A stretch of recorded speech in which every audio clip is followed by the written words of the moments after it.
सो इस पेपर का एक एक क्वेश्चन हमने डिस्कस किया है। फिर भी कुछ डाउट रह गया हो तो आप कल पूछ सकते हैं या अभी भी पूछ सकते हैं, है ना, अभी तो टाइम है।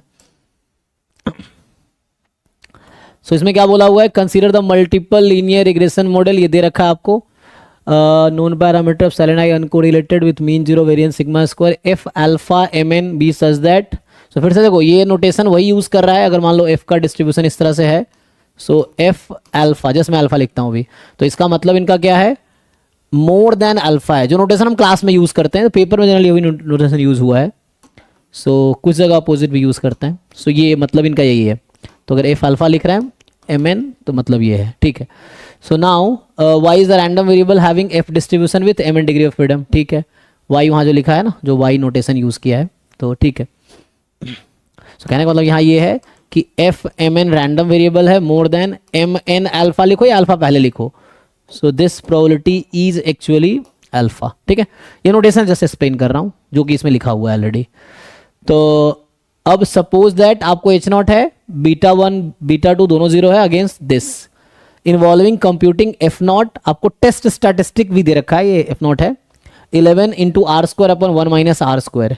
रिजेक्शन रीजन भी दे रखा है, rejecting H naught if the computed value of F naught exceed this. तो यहाँ भी रिजेक्शन रीजन जो है, reject H naught if F naught, है ना, मतलब F not more than F alpha 222। मतलब आपके लिए बहुत इजी कर रखा है कि बता रखा है कि इसका जो डिस्ट्रीब्यूशन आएगा वो F222 आएगा, और रिजेक्शन रीजन भी दे रखा है दिस मोर देन सी की वैल्यू बता रखी है, और आपको एक डेटा दिया है at 2.5% level of significance, at 5% level of significance. दो वैल्यू है, मे भी दोनों यूज हो सकता है, एक ही यूज हो सकता है, शायद एक ही यूज होगा यहाँ पे। तो नाउ पूछ रहा है कि the smallest value of R square that would lead to rejection of H naught for alpha is 0.05। तो फुल्ली यही वाला यूज होगा, है ना, क्योंकि यहां पे कहने का मतलब क्या है, दैट इज, तो अगर मैं 5% पे लिखूं तो 11 R square upon 1 minus R square, this is more than at 5% level of significance बोला है, तो ये वाला डेटा यूज होगा। सो है ना 0.05 222, तो ये यूज होगा। सो ये 3.44 ये दे रखा है रिजेक्टिंग एच नॉट। अब आपसे पूछा गया है, इन्होंने पूछा है कि बताओ आर स्क्वायर की मिनिमम वैल्यू क्या होगी ताकि आप एच नॉट को रिजेक्ट कर सको। तो यही तो रिजेक्शन रीजन है हमारा। तो इसमें कुछ लोग क्वेश्चन देख के डर जाएंगे क्या क्या लिखा हुआ है। कुछ नहीं करना, आप इसको बस आप सिंप्लीफाई कर सकते हो क्या, जरा सिंप्लीफाई करो क्रॉस मल्टीप्लाई करके, और बताओ क्या आता है। क्रॉस मल्टीप्लाई करके बताओ, R square more than equal to something आएगा, क्या आएगा वो समथिंग। क्रॉस मल्टीप्लाई करो, आर स्क्वायर एक साइड लाओ, सिंप्लीफाई करके बताओ क्या आता है। कर सकते हैं ना, क्रॉस मल्टीप्लाई करके आर स्क्वायर को एक साइड ला के सिंप्लीफाई करके बताओ R square more than equal to something आएगा। What is that something?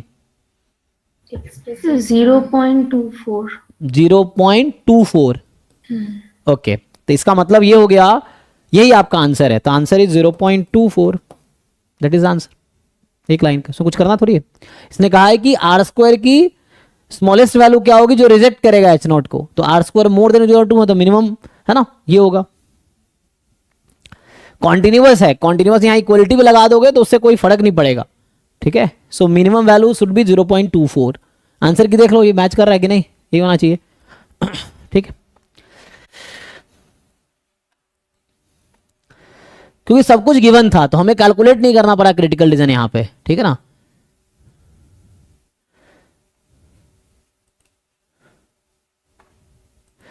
सो इसके साथ हमने लास्ट 4 क्लास में गेट 2024 के एक एक क्वेश्चन का डिस्कशन किया है।